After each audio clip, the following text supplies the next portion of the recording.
James, because of your involvement with younger people and because of your sheer desire to work with younger people, you are the executive director of the African American Resource and Multicultural Educational Center Incorporated. Try saying that 5 times fast. We're going to talk about some of your books that you have or will have in your resource center. What do you have for us? Well, I think it's very important that young people have because of the age of computer, everything is computerized. I still think young people need to read, to educate themselves by reading books, because you can read a page or two, you can put it down and come back to it. And we have a multitude of books and other resources that are available to young people to use for pleasure or educational needs, whatever it may be. And because this segment is basically dealing with sports, I'd like to expose the viewers to some of the books that are available, books that I've read parts of and all of. And they're basically dealing with football or people in the eye of football players. And of course, we've got books not only dealing with the positive aspect of athletics and football, but just all aspects. Here we have a book on educating Dexter. As people may know, this is about Dexter Manley, who was an all-pro defensive end.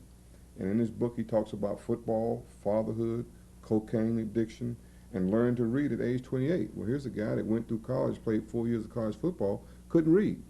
And this is something what I was talking about earlier, is that the coaches taking upon themselves to see to it that these guys, and this is some interesting thing, particularly for guys starting off in college. Here we have a book about O.J. Simpson. As we all know, there's a lot of negative things that have come out about O.J. Simpson, but he was a great football player, and that's an accomplishment that you can't take away from him. Here's another book, Out of Control, Confessions of an NFL Casualty. This is a young man that's called Thomas Hollywood Henderson. He was probably, he played for the Dallas Cowboys. Mm-hmm. He was probably the first publicized player that got involved in drugs and the negative aspects of pro football. He really could not handle all the fame and the fortune, the cars and the women that came his way. And it's an excellent book to read for any young man that's interested in just knowing the ins and outs of professional football. Here we have a book that's on Jim Brown, who I think is probably one of the greatest football players ever to play, and it's called Out of Bounds. And Jim Brown has a lot of things to say about life other than football. As you can know now, he's involved in a lot of things as related to black people and issues surrounding black people. And here's one of my favorite books. I read this book from front to back. They Call Me Assassin. Now, I know you may say, well, you pull up all these books about negative things, but this is by Jack Tatum. Right. Jack Tatum played at Ohio State, and you may remember. Right. He was a safety, and he played for the Oakland Raiders. Mm-hmm. And it says here in the book that he was the hardest hitting free safety in football. Hits even harder to games rules, which encouraged legal mayhem. Well, Jack Tatum played the game the way it was supposed to be played. He was rough, and he was tough. And I mean, when he hit you, you were going down. But in this book, he shows a softer side of himself. He talks about his upbringing, how he was raised, in the ghetto, and how he had to fight sometimes, how a teacher encouraged him to do his schoolwork, to get eligible, to go on to college and to be able to play, and how he was small at first. He had to play tough to get where he was, and it's a very, very interesting book.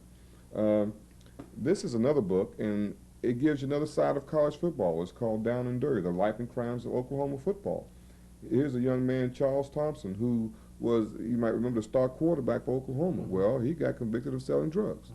And what some of these books just goes to show you is that there are a lot of things out there for young people, a lot of people offering things to you and exposing you to things, but that doesn't mean that you necessarily want everything that's out there to offer you.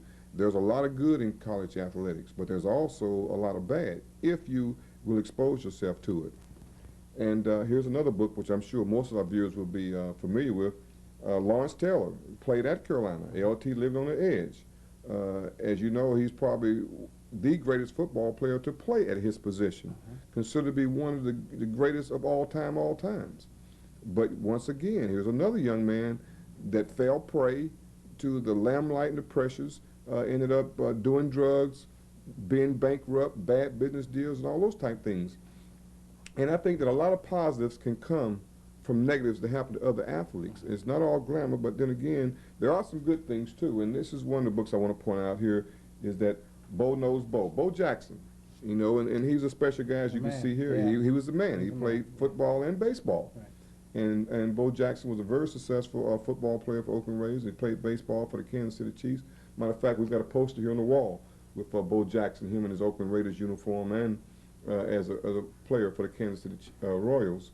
But unfortunately, Bo had a hip injury that he sustained playing football.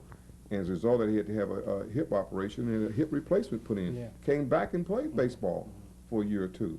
But great story on Bo Jackson. Great, inspiring story. Yeah, I think I can remember when Bo got hurt. I felt like crying. Oh, I yeah. really did. I really admired his abilities. Yeah. He was a rare athlete, and this is the thing about reading these books about the life stories of these individuals, because you only see a certain side of them when you see them on TV, but you never know the nuts and bolts of inner workings of how they got to be where they are, whether it be to be successful or whether it was being poor, going to rich to being poor again. And I think that a lot of times you can learn from someone else's experiences in life, and that's what these books are about. And here's a book too that I'm sure a lot of people are familiar with, I Am Third, which deals with Gail Sayers and also Brian Piccolo too, who was a Wake Forest football player who had, I believe it was cancer, ended up dying at an early age. And Gail Sayers and Brian Piccolo together played for the Chicago Bears and forged a very tight and close relationship. And this is an excellent book. And finally, a book that I think that is important is Earl Campbell, The Driving Force. Now, Earl Campbell played for Texas University, went on and played for the Houston Oilers. Earl Campbell talks about home, talks about family, talks about his wife and his kids and all the good things. And this is a very, very positive book. And there are many other books that are positive for the young people to read. And they need to know that not all stories in athletics end up in alcohol or drug or wife battle, things like that. There are a lot of stories, more so than the negative ones, they end up positive. And the only way you'll know that is to read. And I would like to encourage young people, young athletes, to read the life stories, not necessarily of athletes, but they could be of anyone, a politician or a teacher or anyone, to just see how they got to be where they are. Now let's talk more about your resource center. That's sort of a different side of you, if you will. That's off the field. Tell us about your resource center. Well, I guess